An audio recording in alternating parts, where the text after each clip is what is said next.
Jungle.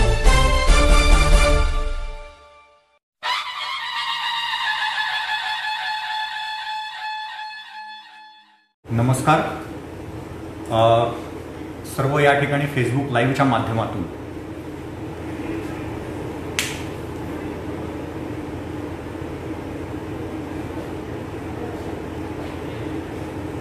नमस्कार. या ठिकाणी फेसबुक लाईव्हच्या माध्यमातून आपण कनेक्ट होतो आहे एकमेकांना. सर्व औरंगाबादकरांना माझा नमस्कार. प्रथमच आपण अशा पद्धतीने या माध्यमातून संवाद साधत आहोत. माझे काही सहकारी जिल्हाधिकारी आहेत, त्यांनी मला ही कल्पना सुचवली, कारण की बऱ्याच वेळा असं होतं की माझा मोबाईल नंबर बऱ्याच ठिकाणी नसतो. काही लोक कनेक्ट करतात, परंतु त्यांना जे आहे त्यांना अडचणी येतात की कशा पद्धतीने कलेक्टर साहेबांपर्यंत आपला मेसेज पोहोचवावा.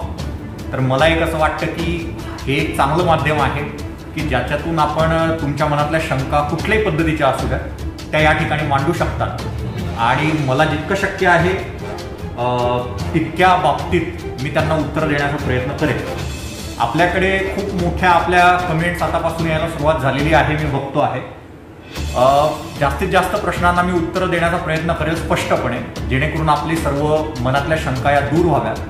परंतु जर काही प्रश्नांना अनुत्तरित राहिली तरी पण आपण हा प्रयत्न करू की आपल्याला आमच्या ऑफिसच्या माध्यमातून काहीतरी या ठिकाणी उत्तर मिळू शकेल. सर्वप्रथम तर मला एक 10 ते 15 मिनिटांमध्ये मला आजच्या विषयाबाबत काय सांगायचंय हे मला या ठिकाणी स्पष्ट करावं असं वाटतं.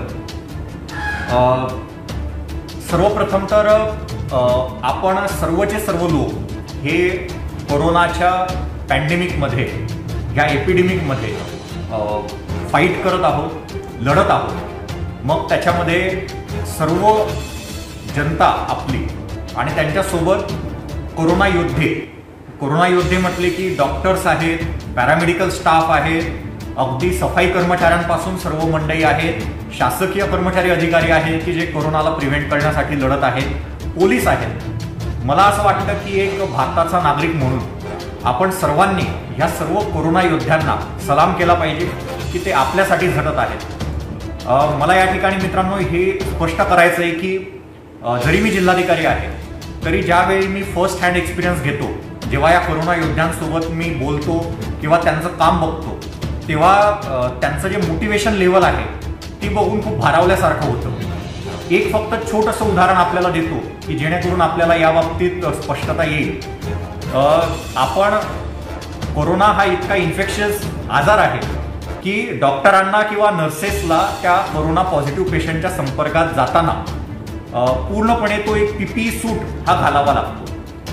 आपल्याला माहीत आहे औरंगाबादची उष्णता किती आहे, त्याचं तापमान किती आहे, आणि अशा पद्धतीने हा जो सील्ड सूट आहे, हा सील्ड सूट घालून आपले कोरोना योद्धे हे सातत्याने 6-7 तास कुठलाही नॅशनल कॉल अटेंड न करता, कुठलंही पाणी न पिता हे त्या ठिकाणी सेवा देत आहे.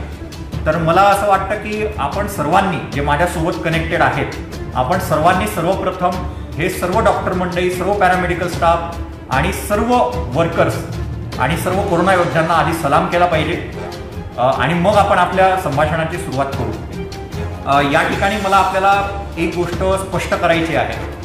जो अनुभव आपण आता घेतो आहे, मी या ठिकाणी केसेसच्या बाबतीत बोलणार नाही, कारण की केसेसच्या बाबतीत तेच रटाळवाणं बोलून काय फायदा. एक सरळ तुमच्यात आणि आमच्यात कनेक्ट असायला पाहिजे, हा या माध्यमातून या संवादाचा उद्देश आहे. सो त्या दृष्टीने आपण काय करू शकतो कोरोनाला हरवण्यासाठी, त्याचा बाबतीत आपण एक प्रयत्न करू आणि प्रयत्नपूर्वक आपण हे या ठिकाणी कारवाई करू. आणि नंतर आजच्या नंतर जेव्हा जेव्हा आपल्याला अशा पद्धतीचा संवाद साधायचा असेल त्यावेळी आपण इतर कुठलेही विषय असतील त्या सर्व विषयांवर आपण बोलण्याचा हळूहळू प्रयत्न करू. सर्वप्रथम मला आपल्या सर्वांना एक गोष्ट आवर्जून सांगायची आहे की कोरोना जरी आजार खूप इन्फेक्शियस असला तरी कोरोना झालेली व्यक्ती ही अगदी 100% त्याचा मृत्यू होतो किंवा 100% काहीतरी त्याचं वाईट होतं अशातला भाग नाही. औरंगाबादमध्ये जितक्या कोरोनाच्या केसेस झालेल्या आहेत त्याच्यातले 80% लोक हे असिम्प्टोमॅटिक आहेत, ज्यांना या आजाराचे कुठलेही लक्षणं नाही आहेत. असे ते असिम्प्टोमॅटिक लोक आहेत 80%. आणि त्याचप्रमाणे आजपर्यंत जितक्या लोकांना कोरोना झालेला आहे त्यांच्यापैकी 65% लोक 65% लोक हे अगदी ठणठणीत बरे होऊन घरी गेलेले आहेत. औरंगाबादची गोष्ट करतोय. तर त्याच्यामुळे आपण उगीच या बाबतीतली भीती मनात बाळगायचं कारण नाही. सर्वप्रथम तर हे आहे. परंतु याचा अर्थ असाही नाही की आपण सरळ इकडे तिकडे फिरत सुटलो आणि या ठिकाणी भीती बाळगायची नाही मग आपण एकदम त्याला निग्लेक्ट केलं, असंही नाही. तर दोन्ही गोष्टीत आपण बॅलन्स ठेवायला पाहिजे. उगीच काहीतरी भीती बाळगणं, डोक्यात काहीतरी संकल्पना, खुल्या संकल्पना जमवून घेणं आणि मग त्याच्याप्रमाणे जे आहे लोकांनाही घाबरवत राहणं, आपणही स्वतः घाबरलेलं राहणं हे उचित नाही. पण त्याच वेळी आपण प्रिकॉशन या घेतल्याच पाहिजे. At the cost of repetition पुन्हा पुन्हा हे आपल्यावर हॅमर होत आहे.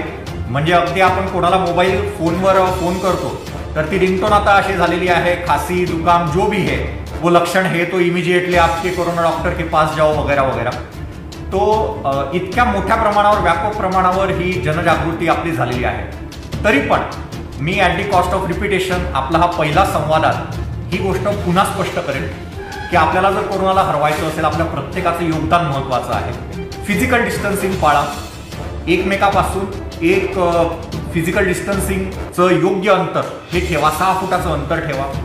मास्कचा वापर हा 100% आहे. आपल्याशी बोलणं सुरू करताना देखील आमच्या रूममध्ये आता काही लोक नाही आहेत तरी पण, आणि लोक 10-10 फुटावर माझ्यापासून बसलेले आहेत जे दुसरे आहेत, तरी पण मास्क मात्र मी घातलेला आहे. आणि आपल्याशी बोलताना फक्त थोडं या ठिकाणी आम्ही मास्क जो आहे हा कापडी मास्क आहे माझा. हा कापडी मास्क घरच्या घरी दररोज मी स्वतःच याला धुतो आणि रिपीटेडली जो आहे तो रिपीटेडली अशा पद्धतीचे 2 ते 3 मास्क मी घेतलेले आहेत. तर अशा पद्धतीचे 2-3 मास्क मी वापरतो. आणि आपल्याला माहीत असेल की जिल्हाधिकारी म्हणून मी बऱ्याच ठिकाणी कंटेनमेंट झोनमध्ये जातो किंवा हॉस्पिटलमध्ये पण जातो आणि हाच मास्क मी परिधान केलेला असतो. त्याच्यामुळे खूप फॅन्सी मास्क पाहिजे अशातला भाग नाही. पण फिजिकल डिस्टन्सिंग 6 फुटाचं हा मास्क. आणि तिसरी महत्त्वाची गोष्ट आहे ते म्हणजे आपलं सॅनिटायझर. सॅनिटायझर पण कुठल्याही पद्धतीचं असावं किंवा साबणाने आपण हात धुतले पाहिजेत. ह्या 3 गोष्टी जर फॉलो केल्या आणि ह्याच 3 गोष्टी सातत्याने फॉलो करत राहिल्या तरच मला असं वाटतं की कोरोनापासून आपला बचाव करू शकतो. मी एकच गोष्ट फक्त या ठिकाणी सांगतो आणि मग आपले प्रश्न घ्यायला सुरुवात करू. मित्रांनो, कोरोना हा जो आजार आहे याच्यामध्ये महत्त्वाचा भाग हा आहे की आपलं जे व्हायरसमुळे ऑक्सिजन कॉन्सन्ट्रेशन जे आहे आपल्या शरीरातलं हे कमी होतं. आपल्याला सर्वांना माहीत आहे की आपल्या रक्तामध्ये ऑक्सिजन असतो आणि हा जो ऑक्सिजन आहे ह्या ऑक्सिजनची मात्रा जर कमी झाली खूप तर साहजिकच जे आपले सर्व ऑर्गन्स आहेत, आपले जे सर्व इंटरनल अवयव आहेत, मेंदू आहे, याला रक्तातून ऑक्सिजनचा होणारा पुरवठा कमी होतो आणि मग ते ऑर्गन फेल्युअर्स आणि बाकीच्या गोष्टी कॉम्प्लिकेशन व्हायला सुरुवात होतात. तर सर्वप्रथम कोरोनाचं जर कुठलं लक्षण असेल तर ते आहे की या व्हायरसमुळे होणारं ऑक्सिजन कॉन्सन्ट्रेशन मधली कमी. आणि ही ऑक्सिजन कॉन्सन्ट्रेशन मधली कमी किंवा या व्हायरसला प्रतिकार करण्यासाठी जे आपल्या बॉडीची इम्युनिटी सिस्टीम आहे ती काम करते. याच्यामुळे मग पुढचे लक्षणं आपल्याला दिसत असतात.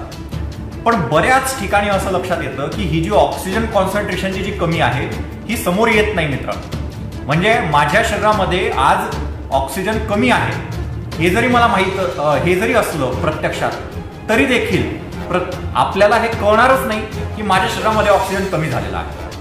कारण की एक मेडिकल टर्मिनॉलॉजी याच्याकरता दिलेली आहे, हॅपी हायपॉक्सिया.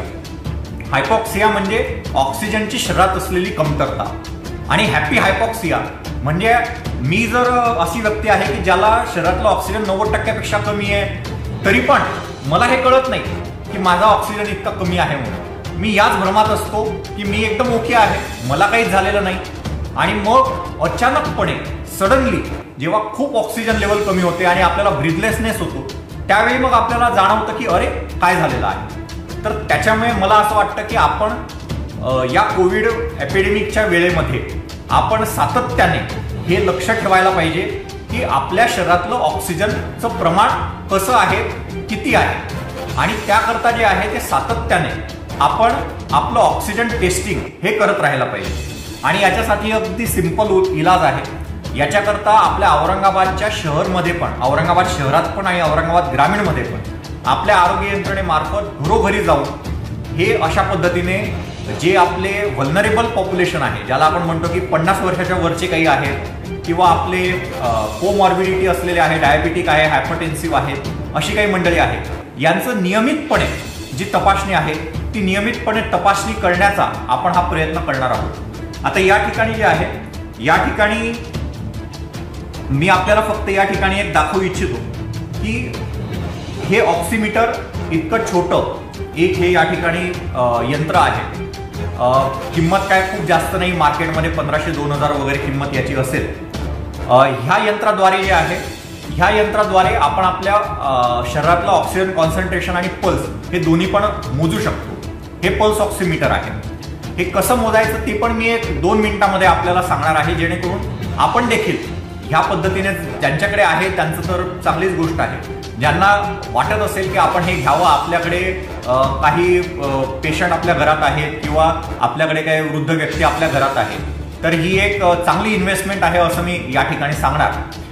जाहिरात मी करत नाही आहे, परंतु आपण आपल्या स्वतःच्या तब्येतीची काळजी घेण्यासाठी जसं घरामध्ये 2-3 मेडिसिन ठेवतो बेसिक, तशाच पद्धतीने असं काही उपकरण ठेवलं आणि आपल्या स्वतःची काळजी जर आपण घेतली तर ते खूप चांगलं राहील असं मला वाटतं. फक्त हे वापरत असताना नेहमीप्रमाणे आपण स्वतःला सॅनिटाईज केलं पाहिजे. सर्वप्रथम आपण सॅनिटायझरने आपण सर्वप्रथम हात जे आहे ते हात आपण स्वच्छ करून घ्यावा. हा हात स्वच्छ करून घेतल्यानंतर आपण पल्स ऑक्सिमीटरमध्ये आपण आपलं जे रीडिंग आहे ते रीडिंग आपण या ठिकाणी घेऊ शकतो. आता हे जे पर्टिक्युलर पल्स ऑक्सिमीटर माझ्याकडे आहे त्याच्यानुसार अशा पद्धतीने ही फिंगर या ठिकाणी टाकली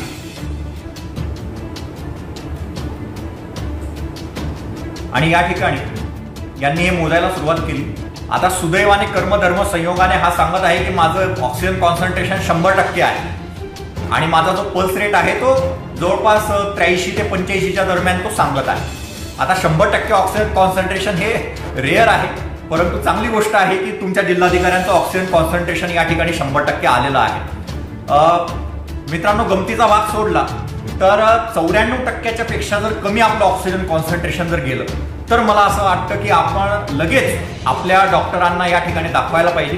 प्रत्यक्षात धोका जो आहे तो 90%च्या कमी जर ऑक्सिजन कॉन्सन्ट्रेशन गेलं तर धोका आहे, मात्र तरी पण एक खबरदारीचा उपाय म्हणून 94%पेक्षा जर कमी आपलं ऑक्सिजन कॉन्सन्ट्रेशन असेल तर निश्चितपणे मला असं वाटतं की आपण डॉक्टरांना दाखवावं. आणि मी अशी अपेक्षा व्यक्त करतो की आपण जागरूक जनता जी आमची औरंगाबादची आहे ती निश्चितपणे या आवाहनाला प्रतिसाद देईल आणि आपल्या बेसिकली आपण आत्ता बघितलं की एक मिनिट पण लागत नाही आपल्याला ऑक्सिजन कॉन्सन्ट्रेशन चेक करायला.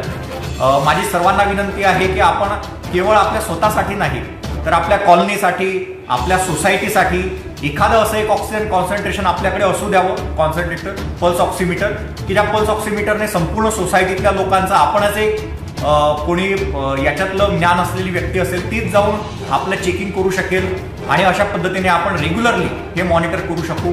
पर्टिक्युलरली अशा व्यक्तींचं की ज्यांचं 50 वर्षापेक्षा जास्त वय आहे किंवा ज्यांना ह्या गोष्टीचा त्रास आहे.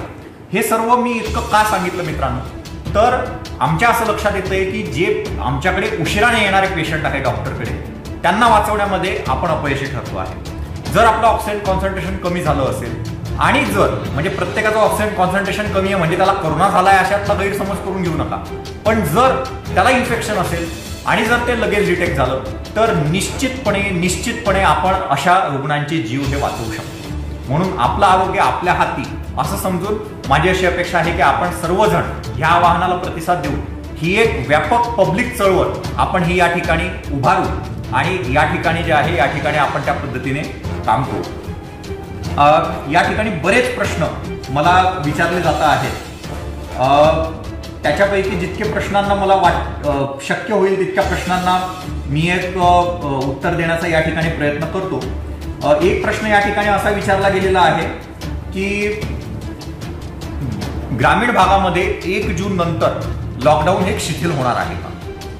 ग्रामीण भागामध्ये 1 जून नंतर लॉकडाऊन शिथिल होणार किंवा नाही या बाबतीत आपल्याला शनिवारपर्यंत निश्चितपणे हा निर्णय सांगितला जाईल. मला या ठिकाणी असं सांगायचं लॉकडाऊनच्या बाबतीत की लॉकडाऊन आपल्या सर्वांच्या भल्यासाठी होतं, कारण की याचा झपाट्याने वाढणारा जो प्रसार आहे तो प्रसार आपण रोखू शकलो पाहिजे. औरंगाबादमध्ये जे फिगर आपल्याला सांगितले होते की इतके केसेस वाढतील, तितक्या केसेस वाढतील, 10,000 होतील, 15,000 होतील, आपल्याला माहीत आहे की आपल्या आजच्या केसेस ज्या आहे ह्या याच्यापेक्षा फार फार फार कमी आहे. हे फक्त लॉकडाऊनमुळे आणि लॉकडाऊनला दिलेल्या आपल्या सहकार्यामुळे शक्य झालेलं आहे. त्याच्यामुळे लॉकडाऊन शिथिल होईल हे 100% खरं आहे. परंतु असं असलं तरी पण आपण काळजी मात्र ही घेतली पाहिजे. शहर आपलं हे रेड झोनमध्ये आहे. त्याच्यामुळे आपले जे लॉकडाऊन आहे त्या आपल्या लॉकडाऊनच्या कालावधीत शहरामध्ये आपल्याला काही या ठिकाणी सुविधा देताना, लॉकडाऊनमधून शिथिलता देताना काही अडचणी येतील. मात्र निश्चितपणे ग्रामीण भागातलं लॉकडाऊन हे त्यानंतर शिथिल होणार आहे. बसेस आपल्या चालू झालेल्या आहे ग्रामीण भागामध्ये. ग्रामीण भागामध्ये सर्व दुकानं उघडी करण्याची परवानगी आपण दिली आहे. सर्व कृषी मालाची दुकानं उघडी करण्याची आपण या ठिकाणी परवानगी दिलेली आणि त्या पद्धतीने जे आहे या ठिकाणी कारवाई चालू पण झाली असेल. एक प्रश्न या ठिकाणी एक दिलेला आहे की शाळांचं नियोजन काय, शाळा कधी सुरू होणार. या बाबतीत मला एक सांगायचं आहे की सध्या तरी आपल्या शाळा या सुरू होणार नाहीये. शाळा सुरू होण्याचा निर्णय हा राज्य शासनाच्या पातळीवर घेण्यात येणार आहे आणि सध्या तरी अशा पद्धतीचा कुठलाही निर्णय आपल्याकडे नाही. त्याच्यामुळे शाळा कधी सुरू होणार ह्या बाबतीत जसं शासनाकडून निर्णय होईल तसा आपल्या सर्वांना कळेल. सध्या तरी 1 जून पासून शाळा सुरू करण्याचा कुठलाही निर्णय या ठिकाणी नाही आहे. त्याच्यामुळे शाळा या सद्यस्थितीमध्ये शाळा कॉलेजेस जसे बंद आहे तसेच या ठिकाणी बंद होणार आहे. या ठिकाणी प्रश्न विचारलाय, आपले सरकार केंद्र सुरू होईल का किंवा महा ई सेवा केंद्र कधी सुरू होणार आहे. महा ई सेवा केंद्र आणि आपले सरकार केंद्र हे प्रत्यक्षामध्ये सुरू करायला काही अडचण नाही. जर काही या ठिकाणी ग्रामीण भागामध्ये, मी ग्रामीण भागाची गोष्ट या ठिकाणी पर्टिक्युलरली करतो आहे की ग्रामीण भागामध्ये जर काही या ठिकाणी केंद्र सुरू नसतील, आम्ही लगेच आजच या गोष्टीचा आढावा घेतो आणि सर्व महा ई सेवा केंद्र किंवा आपले सरकार सेवा केंद्राला तातडीने सूचना देतो की आपण हे तातडीने सर्व ग्रामीण भागामध्ये हे केंद्र सुरू करा. शहराच्या बाबतीत मित्रांनो थोडासा या ठिकाणी अडचणीचा भाग आहे, कारण शहर आपलं आजही रेड झोनमध्ये आहे. त्यामुळे या ठिकाणी काही विशिष्ट प्रमाणामध्ये सकाळी 7 वाजेपासून तर 2 वाजेपर्यंत आपण हे केंद्र चालू करू शकतो. मात्र ग्रामीण भागामध्ये हे संपूर्ण केंद्र हे चालू होतील. तुमच्या प्रश्नावरून माझ्या लक्षात येतंय की काही ठिकाणी हे चालू झालेले नाहीयेत, तर त्या ठिकाणी आम्ही तातडीने आताच सर्वांना सूचना देतो की हे या ठिकाणी चालू कराव्या. एक प्रश्न मला विचारला आहे, लग्नासाठी परवानगी आहे का. मला असं या ठिकाणी सांगायचं आहे की मियाँ बीवी राजी तो क्या करेगा काजी. जिल्हाधिकाऱ्यांची या ठिकाणी लग्नासाठी परवानगी घेण्याची आवश्यकता नाही आहे. किमान अजून तरी तशी परिस्थिती उद्भवलेली नाही आहे की आपलं नवरा मुलगा आणि मुलगी राजी आहे, घरचे वगैरे जे आहे ते सगळ्यांनी सगळं व्यवस्था केलेली आहे आणि जिल्हाधिकाऱ्यांची परवानगी. मित्रांनो लग्नासाठी काही शासनाची परवानगी घ्यायची गरज नाही. फक्त एकच मुद्दा आहे की लग्नासाठी जे आहे 50 पेक्षा जास्त लोकांनी एकत्र येऊ नये असा अजूनही नियम कायम आहे आणि ते शहर असो किंवा ग्रामीण भाग असो हा नियम कायम आहे. त्यामुळे जो आहे 50 पेक्षा कमी वऱ्हाडी मंडळीमध्ये आपण हे लग्न समारंभ आपले आटपावे. लॉकडाऊन मध्ये पण लग्न झालेली आहेत, सो त्याच्यामुळे जे आहे त्याच्यामुळे अशा पद्धतीची हे नाही, गरज नाही. हॉटेल कधी सुरू होणार, म्हणजे खूप वेगळे प्रश्न येत आहेत. हॉटेल कधी सुरू होणार. हॉटेल म्हणजे रेस्टॉरंट्स हा जर प्रश्न असेल की बाहेर खाण्यापिण्याचे जे रेस्टॉरंट आहे, तर आपण याच्याकरता जे आहे 1 जून नंतर सकारात्मक या ठिकाणी निर्णय घेऊ ग्रामीण भागाच्या बाबतीत. शहराच्या बाबतीत मात्र आपण निश्चितपणे सांगू शकत नाही. त्याला कारण असं की रेस्टॉरंटमध्ये इन्फेक्शनचे चान्सेस हे खूप जास्त असतात असं शास्त्रज्ञांचं म्हणणं आहे. तर त्यामुळे आपण सध्या तरी रेस्टॉरंट हे चालू करण्याच्या भूमिकेत औरंगाबादमध्ये तरी शहरात तरी नाही. या ठिकाणी बाहेर गावावरून आल्यावर क्वारंटाईन किती दिवस करावे, खूप चांगला प्रश्न आहे की बाहेर गावावरून जर आलो आपण आणि आपल्याला सेल्फ क्वारंटाईन करायचं आहे तर किती दिवसाचं करावं. या ठिकाणी आपल्याला सर्वांना माहीत आहे, आपण वाचलं पण असेल, कुठे ऐकलं पण असेल की व्हायरस जो आहे जर तुम्ही इन्फेक्टेड असाल आणि इन्फेक्टेड होऊन आला असाल तर व्हायरसचा जो इन्फेक्टिव्हिटी पिरियड आहे तो 5 दिवसापासून तर 14 दिवसापर्यंत आहे. त्याच्यामुळे आयडियली मला असं वाटतं की बाहेर गावावरून जर कोण आलं असेल तर आपण घरातल्या घरातच 14 दिवस थांबावं. जास्त आपण बाहेर फिरू नये. अगदी इमर्जन्सी सिच्युएशन असेल, अगदीच इमर्जन्सी असेल तरच फक्त आपण घराबाहेर पडावं. पण ते पण आपण एका गावातून दुसऱ्या गावात, दुसऱ्या गावातून तिसऱ्या गावात असं शक्यतो करू नये. 14 दिवसाचा पिरियड हा रेकमेंडेड पिरियड आहे की आपण 14 दिवसाचं त्या ठिकाणी पाळावं. जर कोणी या ठिकाणी औरंगाबादमध्ये मुंबईवरून किंवा पुण्यावरून आलेले असतील तर त्यांनी 14 दिवस हे घरात थांबावं अशी माझी अपेक्षा आहे, अशी आमची विनंती आहे. आपण विचारणार की साहेब आता औरंगाबाद पण तर इतकंच प्रभाव झालेला आहे जितका पुण्यामध्ये आहे किंवा मुंबईत आहे. मित्रांनो, असं जरी असलं तरी पण आपण जब तक हे जान असं म्हणत जोपर्यंत आपल्यात हिंमत आहे आणि जोपर्यंत आपण करू शकतो तेवढं आपण प्रिकॉशन आणि कंटेनमेंट ही केलीच पाहिजे. त्याच्याकरता पूर्वीचे जे नियम आहेत ते निश्चितपणे आपण पूर्वीचे नियम हे या ठिकाणी कायम आहेत की बाहेर गावावरून जर आपण आला असाल तर एक 14 दिवसाचं क्वारंटाईन हे असलंच पाहिजे आणि आपण घरी थांबलं पाहिजे. उद्योग व्यवसायाचं काय नियोजन आहे? ग्रामीण भागातले सगळे उद्योग व्यवसायांना परमिशन आहे. मला या ठिकाणी स्पष्ट करायचं आहे की ग्रामीण भागातले सर्व उद्योग, सर्व व्यवसाय यांना बाय डिफॉल्ट शासनाने परमिशन दिलेले आहे. तुम्ही जे लॉकडाऊनमध्ये बंद ठेवलेले उद्योग व्यवसाय होते ते सर्व उद्योग व्यवसाय आपण ग्रामीण भागात हे सुरू करावे. आपल्याला कुठलंही त्या ठिकाणी बंधन नाही. इतकंच नाही तर तुम्हाला कोणत्याही शासकीय ऑथॉरिटीची परवानगी घेण्याची गरज नाही. उद्योग व्यवसायांना बंधन आहे ते फक्त औरंगाबाद शहरातले जे उद्योग व्यवसाय आहेत त्यांच्याकरता आहे. आणि औरंगाबाद शहरातून जर आपले काय कामगार किंवा मजूर जर त्या ठिकाणी जाणार असतील, ये जा करणार असतील तर त्यांना काही बंधनं आहे. मात्र जर तुम्ही माझा साहेब गंगापूरला माझी फॅक्टरी आहे छोटीशी, आजूबाजूच्या गावातलेच लोक त्या ठिकाणी काम करतात, कुठलीही आपल्याला कोणाची परमिशनची गरज नाही. पूर्वीप्रमाणे जसे आपले उद्योग व्यवसाय चालू आहेत तसेच आपले चालू ठेवा. जिल्ह्यात बस कधी सुरू होणार? जिल्ह्याबाहेर सुविधा. मित्रांनो, जिल्ह्यामध्ये बस सुरू झालेली आहे. फक्त ही जी बस आहे ही ग्रामीण भागातच सुरू आहे. ही शहरातून ग्रामीण भागात किंवा ग्रामीण भागातून शहरात नाही आणि जिल्ह्याच्या बाहेर देखील ही बस सेवा अजून सुरू नाही. अपेक्षा अशी आहे की ही जी बस सेवा आहे ही बस सेवा आपण कदाचित जर शासनाने, राज्य शासनाने परवानगी दिली तर 1 जून नंतर कदाचित आपण सुरू करू शकू. परंतु त्यासाठी आपण निर्णय घेऊन तो आपल्याला कम्युनिकेट करू. एक या ठिकाणी महत्वाचा प्रश्न आहे की जे पेपरमध्ये सगळं येतं आहे की औरंगाबादमध्ये जे रुग्ण घटलेले आहेत ते टेस्ट कमी झालेले आहेत म्हणून हे रुग्ण घटलेले आहेत. तर टेस्ट कमी होत आहेत का? खरोखर काय वस्तुस्थिती आहे? असा एका सुज्ञ व्यक्तीने या ठिकाणी प्रश्न केलेला आहे.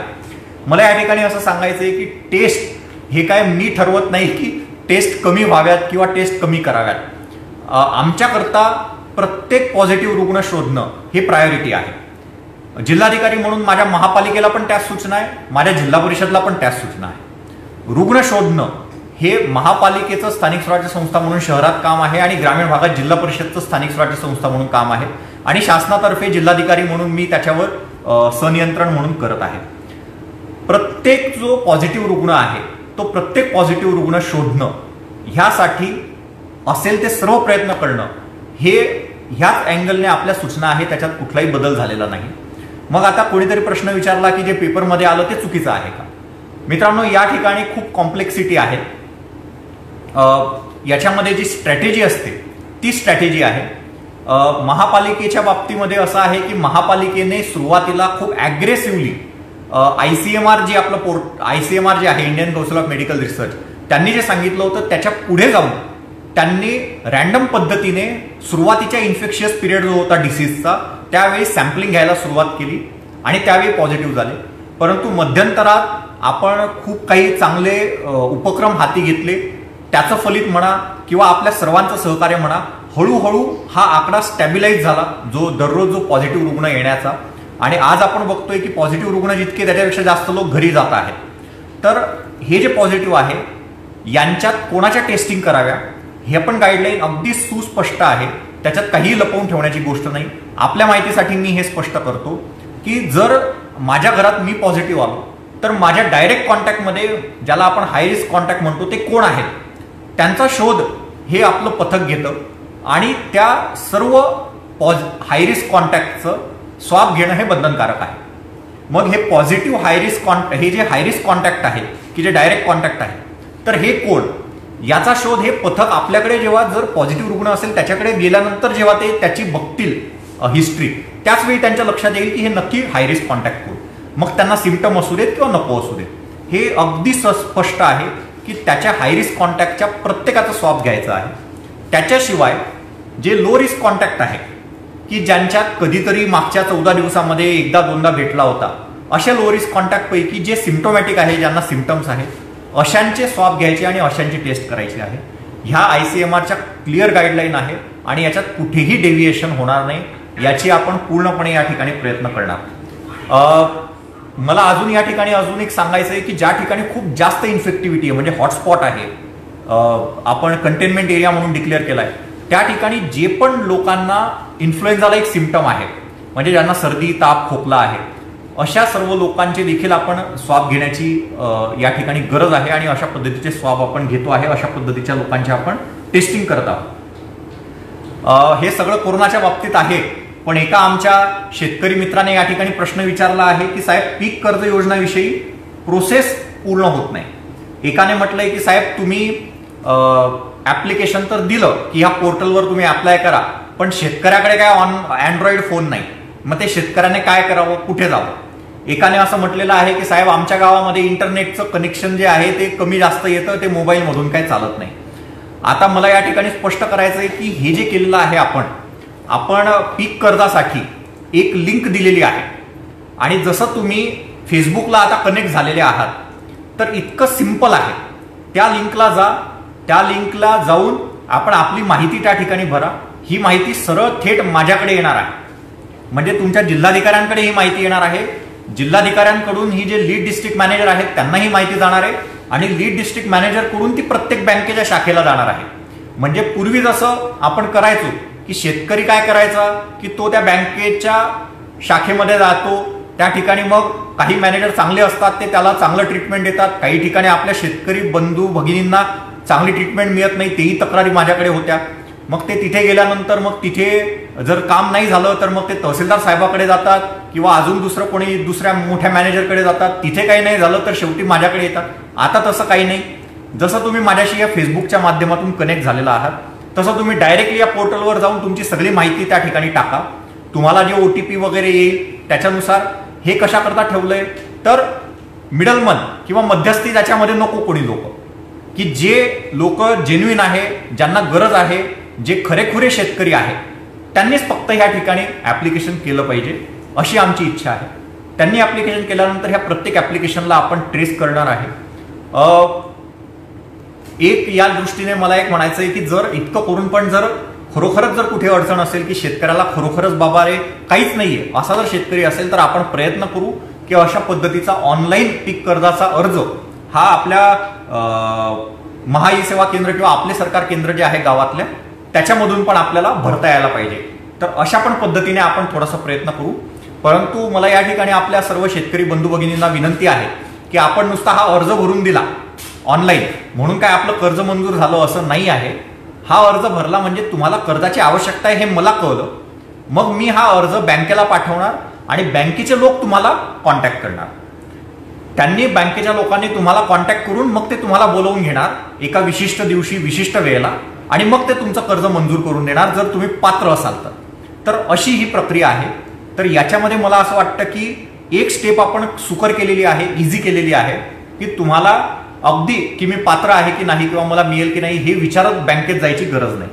तर कर्जाच्या बाबतीमध्ये मला हे सांगायचं आहे, ही जी लिंक आहे ही लिंक आपला हा ऍड्रेस झाल्यावर लगेच या ठिकाणी फेसबुकच्या ठिकाणी पण शेअर करणार आणि ती जी लिंक आहे ती लिंक शेअर केल्यानंतर आपण त्या ठिकाणी त्या लिंकवर जाऊन आपलं बँकेचं कर्ज प्रकरण हे त्या ठिकाणी टाकू शकतात. मला असं वाटतं की बऱ्यापैकी प्रश्नांचं मी या ठिकाणी उत्तर दिलेलं आहे. अजूनही काही कोरोना पेशंटचे बिल सरकार भरत आहे का? खाजगी दवाखान्याची लूट चालली आहे, लूट कशी थांबवणार?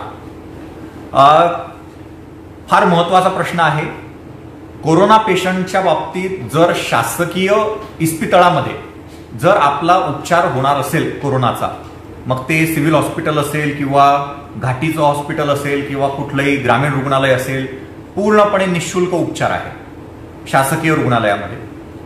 खाजगी रुग्णालय जर असेल तर महाराष्ट्र शासनाने 2 अत्यंत महत्वपूर्ण निर्णय या ठिकाणी घेतलेले आहेत.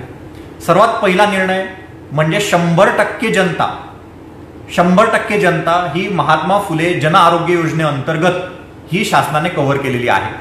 गेल्या 3 दिवसापूर्वी हा निर्णय झालेला आहे, आपण पेपरमध्ये पण वाचलं असेल. त्याच्यामुळे आता जर तुम्ही कुठल्याही प्रायव्हेट हॉस्पिटलमध्ये गेलात की जे प्रायव्हेट हॉस्पिटल महात्मा फुले जन आरोग्य योजनेमध्ये त्याचा समावेश आहे की त्या ठिकाणी आपला फलक लावला असतो की महात्मा फुले जन आरोग्य योजनेमध्ये हे इस्पितळ समाविष्ट आहे किंवा नाही, तर त्यांचा बोर्ड लावलेला असतो. त्या ठिकाणी एक आरोग्य मित्र आपला त्या ठिकाणी असतो. तर त्या ठिकाणी आपल्याला महात्मा फुले जन आरोग्य योजनेअंतर्गत जे काही उपचार विधी आहेत आणि जवळपास 900 पेक्षा जास्त प्रोसिजर्स आहेत, तर त्याचा निःशुल्क उपचार 100% जनतेला हा या ठिकाणी होणार आहे 31 ऑगस्टपर्यंत. आणि हा अत्यंत महत्वाचा निर्णय आहे.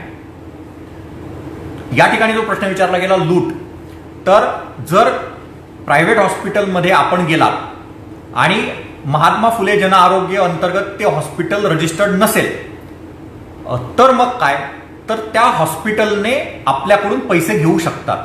मात्र असे पैसे घेत असताना पण त्या हॉस्पिटलच्या बेडपैकी 80% बेड, म्हणजे जर हॉस्पिटल 50 बेडेड असेल तर 40 बेड्स हे जे आहे हे रेग्युलेटेड आहेत की ज्यांच्यामध्ये आपल्याला एका पर्टिक्युलर प्रोसिजर करता जितके पैसे शासनाने ठरवून दिले त्याच्यापेक्षा जास्त शुल्क चार्ज करता येणार नाही.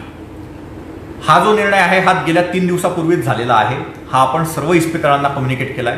माझी आपल्या सर्वांना विनंती आहे की जशा पद्धतीने या ठिकाणी आपण प्रश्न टाकला तसं जर पर्टिक्युलर एखादी केस जर तुमच्या बाबतीत घडली असेल तर ती जी आहे ती आम्हाला त्या बाबतीत कळवा. 104 म्हणून एक हेल्पलाईन आहे आरोग्य विभागाची 104, त्याच्यावर आपण कॉल करून जे आहे त्याच्यावर आपण कॉल करून हे सांगा.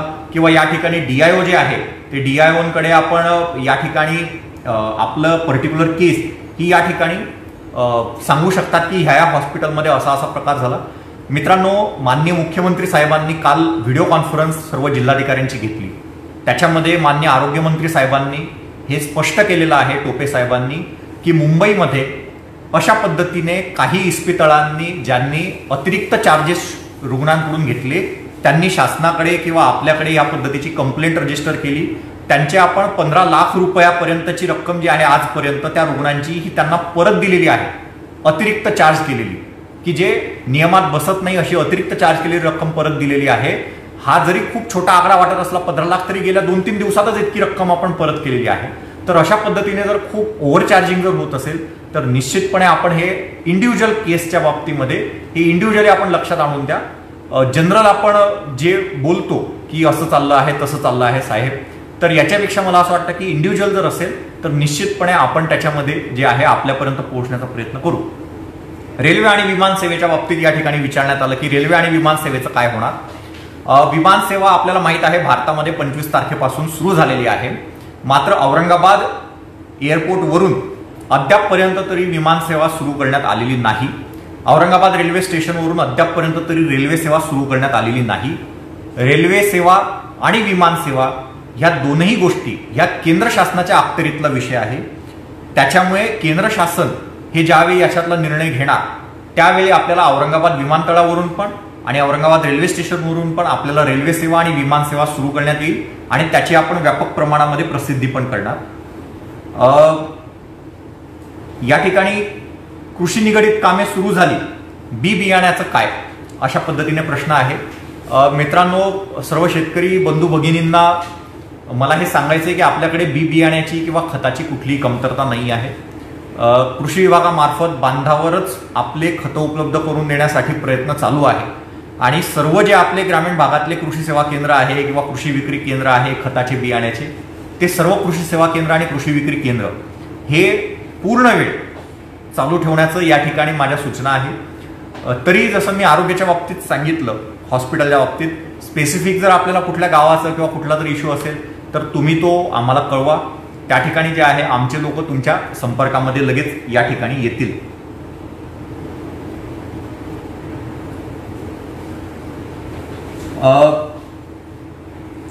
पुन्हा एक प्रश्न विचारला जातोय, नवीन इमारतीचे रंगकाम करण्यास सध्या परवानगी आहे का, नसल्यास कुणाकडून प्राप्त करायची आहे.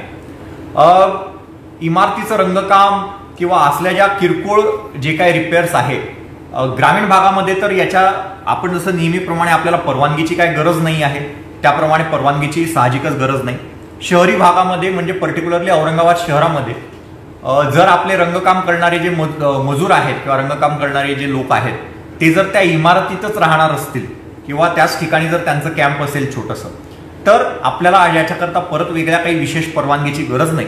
मात्र हे लोक जर इकडून तिकडून येऊन जाऊन जर करणार असतील दररोज, तर मात्र आपल्याला जे आहे, आपल्याला या बाबतीत आपले जे CP ऑफिस आहे त्या CP ऑफिसमधून आपल्याला पास घ्यावा लागेल. 31 मे पर्यंत हे लॉकडाऊन आपलं जे आहे शहरासाठी, रेड झोनसाठी, ते कायम असणार आहे. त्यामुळे आपल्याला थोडी ही अडचण ही त्या ठिकाणी राहणार आहे. बांधकाम आणि बांधकाम साहित्य विक्री केव्हापासून सुरू होणार? शहराच्या बाहेर जे आहे, शहराच्या बाहेर बांधकाम आणि बांधकाम साहित्य विक्रीला कुठलीही अडचण नाही. औरंगाबाद शहराच्या बाहेर आपण उद्या पण बांधकाम साहित्य विक्रीची दुकानं ओपन करून आपण हे दुकानं काही ठिकाणी चालू पण आहे. काही ठिकाणी असं असेल की बांधकाम विक्री साहित्याचे दुकानदारांनी स्वतःहूनच ती बंद ठेवलेली आहे, त्याबाबत मी काय बोलत नाही. परंतु आता फेसबुक लाईव्हवर मी आपल्या सर्वांशी संवाद साधतो आहे. बांधकाम विक्री साहित्य किंवा बांधकाम साहित्याची दुकानं ही ग्रामीण भागात औरंगाबाद शहर सोडलं तर उघडायला पूर्णपणे परवानगी आहे. त्याच्यामध्ये कोणाचीही रोकठोक नाही. शहरामध्ये मात्र बांधकाम विक्री साहित्य किंवा बांधकाम साहित्य विक्री करायला परवानगी नाही औरंगाबाद शहरात. तर हा अगदी या ठिकाणी स्पष्ट विषय आहे. एक सजेशन या ठिकाणी आलेलं आहे, जर लॉकडाऊन जर वाढवण्याचा निर्णय झाला तर कृपया ऑड इव्हन असं काय करू नका, दररोज हे चालू ठेवा, कारण की ऑड इव्हन मध्ये खूप जास्त गर्दी होते असं एक सजेशन आलेलं आहे. मला या ठिकाणी सर्व नागरिकांना सांगायचं आहे की निश्चितपणे जर 1 तारखेपासून जर असं झालं तर आपल्याला माहित आहे गेल्या 8 दिवसापासून आपण ऑड इव्हन बंद करून टाकलेला आहे आणि दररोज आपण 7 ते 2 या वेळामध्ये हे ओपन ठेवलेलं आहे. हाच पॅटर्न जो आहे तो पुढे कंटिन्यू होईल आणि 7 ते 2 ही जी वेळ आहे ही अजून आपण 1 तारखेनंतर वाढवू आणि 7 ते 5 किंवा 7 ते 7 करण्याचा प्रयत्न करू. परंतु अंतिम निर्णय शहराचा जो आहे तो शहराच्या बाबतीतला अंतिम निर्णय जो आहे ते महापालिका आयुक्त आणि कमिशनर पोलीस यांच्या सहमतीने हा आम्ही घेणार.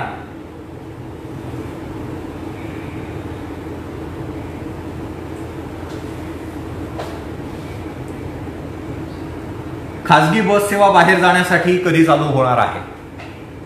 खासगी बस सेवा जी आहे ती औरंगाबाद शहराच्या बाहेर जर न्यायची असेल तर आपल्याला CP ऑफिसकडून परवानगी घ्यावी लागेल. आपल्याला जे आहे, आपल्याला खासगी बस सेवा जी नेहमीप्रमाणे आपण ऑपरेट करतो तशा पद्धतीने खासगी बस सेवा किंवा खासगी वाहतुकीला अद्यापपर्यंत शहरामध्ये परवानगी दिलेली नाही. ग्रामीण भागात जे आहे, ग्रामीण भागामध्ये खासगी वाहनाने जर आपल्याला वाहतूक करायची असेल तर ती प्रवासी वाहतुकीच्या बाबतीमध्ये जे आहे आपण आपले लोकल PI यांच्याकडून आपण अशा पद्धतीने जे आहे ती त्यांच्या संपर्कात राहून आपण अशा पद्धतीने त्यांच्या सहमतीने जी काय आपली वाहतूक करायची आहे ती वाहतूक आपण करू शकतो. महात्मा फुले अंतर्गत योजनेअंतर्गत कोणते डॉक्युमेंट्स लागणार? मित्रांनो, या ठिकाणी फक्त 3-4 गोष्टी आहेत, अगदी सिंपल गोष्टी आहे. आपलं रेशन कार्ड सोबत असू द्या, आपलं आधार कार्ड सोबत असू द्या, आपला फोटो सोबत असू द्या आणि याच्याशिवाय जर कुठले डॉक्युमेंट आपल्याकडे नसतील पण तरी पण त्या ठिकाणचा आरोग्य मित्र जो आहे तो आपल्याला या बाबतीत पूर्णपणे माहिती देणार आणि आपले ते डॉक्युमेंट जरी नसले तरी पण आपल्याला उपचार हा डिनाय करता येणार नाही, कोणालाही आपल्याला उपचाराची मनाई करता येणार नाही. मी एक ऑर्डर इश्यू केलेली आहे 3 दिवसापूर्वी सर्व प्रायव्हेट हॉस्पिटल्स करता. 23 मेला ही ऑर्डर इश्यू केलेली आहे जिल्हाधिकाऱ्यांच्या सहीने. त्याच्या अंतर्गत पहिलाच पॉईंट आहे की औरंगाबाद जिल्ह्यात, औरंगाबाद शहरामध्ये कुठल्याही प्रायव्हेट हॉस्पिटलला, कुठल्याही रुग्णाला उपचाराकरता मनाई करता येणार नाही.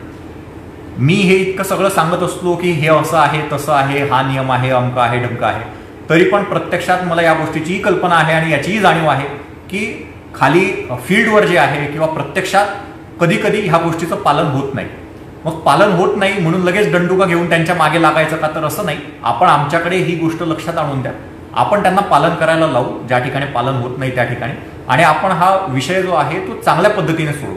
शेवटी मला सर्व नागरिकांना हे पण सांगायचंय की प्रायव्हेट हॉस्पिटल्स असतील किंवा जे पण काय आपण ज्यांच्या तक्रारी करतो हे कर्मचारी असतील किंवा उद्योगधंदे असतील किंवा सर्व्हिस प्रोव्हायडर्स असतील, हेल्थ सर्व्हिस प्रोव्हायडर्स असतील, शॉपकीपर्स असतील, हे सर्व आपले सहकारी आहेत आणि यांच्याच सहकार्यातून आपल्याला ह्या कठीण परिस्थितीवर मात करायची आहे. त्याच्यामुळे त्यांना आरोपीच्या पिंजऱ्यात उभं करणं हे सर्वतः चुकीचं आहे. मात्र जर कुठे नियम फॉलो होत नसतील तर आपण हे आम्हाला कळवा, आपण निश्चितपणे त्याच्यामध्ये पर्टिक्युलर केस बाय केस त्याच्यामध्ये हा निर्णय घेऊ. एक या ठिकाणी प्रश्न विचारला, वाईन शॉप्स कधी चालू करणार आहे? सगळ्या राज्यामध्ये सुरू झालं, औरंगाबादमध्ये काय सुरू झालेले नाही. तर या ठिकाणी जो आहे, या ठिकाणी मला या ठिकाणी स्पष्ट करायचं आहे की वाईन शॉप्स चालू न करण्यामागे फार महत्त्वाचा विषय होता, फार महत्त्वाचं चर्चा आपल्याकडे या ठिकाणी झाली.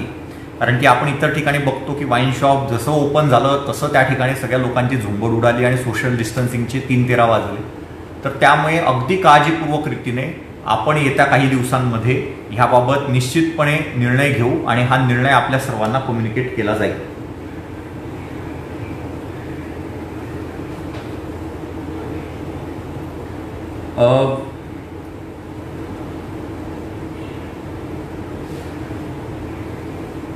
बरेच या ठिकाणी सजेशन्स येत आहेत. मला असं वाटतं की या ठिकाणी बऱ्यापैकी एक 20 ते 25 प्रश्नांची उत्तरं 1 to 1 मी देऊ शकलो. वेळेचा आपल्याला नेहमीप्रमाणेच अभाव आहे. आपल्या इतक्या रिस्पॉन्सवरून माझ्या असं लक्षात येतं आहे की खूप आपल्या मनात पण प्रश्न आहे आणि खूप आपल्याला माझ्याशी पण बोलायची उत्सुकता आहे. आपण हे जे आपला जो संवाद आहे हा जास्तीत जास्त वेळा अशा पद्धतीने कंटिन्यू ठेवू. म्हणजे आणि आमची जी टीम आहे ही आपण हे जे सर्व कमेंट्स टाकलेले आहे ही सर्व कमेंट्स हे या ठिकाणी नोट डाऊन करून घेतील आणि हे त्या ठिकाणी माझ्यापर्यंत पोहोचवतील. या ठिकाणी 20-25 ज्या पद्धतीने कमेंट्स या पोहोचवल्या मी पण आता ऑनलाईन बघत आहे. तर त्या दृष्टीने आपण लवकरात लवकर पुन्हा एकदा आपण एकमेकांशी कनेक्ट होऊ आणि जास्तीत जास्त वेळ आपला डायरेक्ट संवाद राहील या दृष्टीने प्रयत्न करू. मला आपल्या सर्वांना पुन्हा एकदा विनंती आहे की आपण आपल्या समाजाचं आरोग्य जर आपणच सांभाळायचं असेल तर मी जी त्रिसूत्री सांगितली जी आपल्या सर्वांना माहीत आहे ती त्रिसूत्री ही फॉलो केलीच पाहिजे. आणि त्याचसोबत पल्स ऑक्सिमीटर असेल त्याच्याद्वारे आपल्या पूर्ण सोसायटीतल्या आपल्या कॉलनीतले जे व्हल्नरेबल आहेत त्यांचं नियमितपणे ऑक्सिजन कॉन्सन्ट्रेशन किती आहे याचं जर आपण लक्षात घेत राहिलो आणि जर असा वॉच ठेवत राहिलो, कम्युनिटी व्हिजिलन्स ज्याला आपण म्हणतो, असा कम्युनिटी व्हिजिलन्स जर आपण ठेवत राहिलो तर मला असं वाटतं की निश्चितपणे आपण या संकटातून बाहेर पडू.